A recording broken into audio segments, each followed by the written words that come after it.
Ha boom! What's up, everyone? Marc Lobliner, TigerFitness.com. Dude, check it out. I've actually posted something on Facebook the other day, and it was about waking up. And I just want to give you guys a little tip on how I wake up, just the tip of how I wake up in the morning and how it gets me on with my day and keeps me in this great mood. And this is something I learned, I believe I was reading a self-help book. I can't remember which one it was. But what I do is I literally lay in bed for about 10 minutes after my alarm goes off. So around 4 a.m. my alarm goes off, okay, maybe a little earlier. And then for 10 minutes I sit there with my phone. I usually breeze through emails, but I think in my head while I'm just breezing through, I'm not answering emails, I'm just looking at what I have ahead of me overnight. And I literally sit there, and the first thing you want to do before you do anything is say thanks.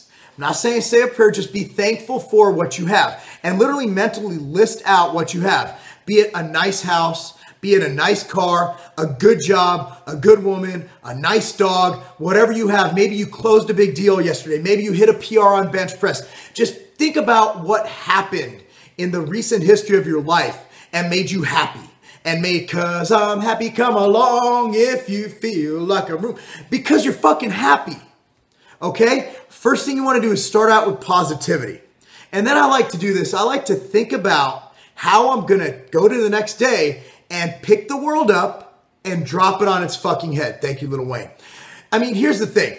If you set out the day in a negative standpoint, if you start out the day with a negative mindset, you're going to have a negative day. If you start out the day looking to completely crush and obliterate everything, you know what I do, honestly? I've had a lot of adversity, a lot of nemesis in my life, people who do not want me to succeed, ex-business partners, whatever. And I just think about being better than them. I really do. And I hold a grudge, and I'm very, very competitive. So I even think back to an old Little League coach who said I wouldn't amount to anything. You know, I think back to those people who said I wouldn't do stuff, and it just motivates the shit out of me. I mean, some people get down on that. I love it. I thrive on it. And, you know, it's really funny. I was told I'd never be a pro. I was told I'd never do this. I was told I'd never be a successful CEO. I was told I could only grow a company up to a certain level. And guess what? Through positive thinking, I'm not the smartest guy, not the best looking guy, have a phenomenal ass. But at the end of the day, what I've been able to do is channel my positive mindset. You know, a lot of people look at their childhood as something bad, as a liability to their life. When in essence, I look at my childhood as a blessing. You know, I had adversity. I had a mother who was a drug addict. I had a sick father with type 2 diabetes who passed away, had many, many strokes, in and out of mental institutions with my mom. You know, my brother was fantastic. Unfortunately, he moved out of the house when I was 11. So I look back at that and I look at my childhood. You know, I got in some scuffles. And what can happen now that's worse than that? You know, let's say everything just completely blows up in my face. All I really need is what I have now, and I'm good. So look at that and sit around and look at what's good in your life. Be thankful for the fact you can walk.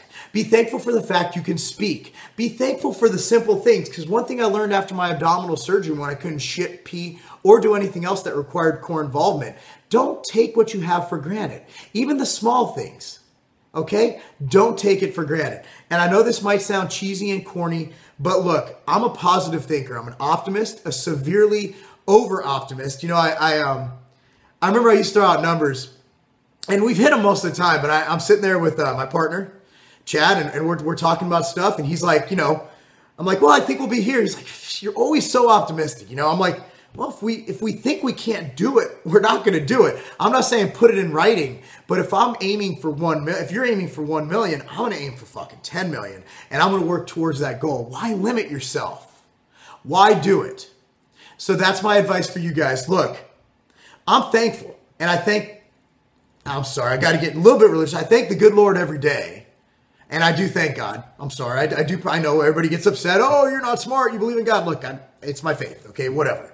I thank God every day for the ability to be able to talk to and conversate and influence all the people who watch my channel. I'm very blessed to have that in my life. And I know I get raunchy and corny, but at the end of the day, it has to be entertaining. You're not going to watch. And honestly, if you've hung out with me in person, I have a very boisterous, loud personality. It's who I am. I know a lot of people find it off-putting and annoying, but there's at least 130,000 people who find it worth watching. So that's it, guys. Look, I really appreciate you watching this. Thank you so much.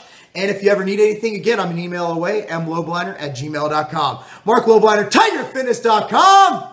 Because being overly optimistic to the point where you piss everyone off, that's not a game. Boom!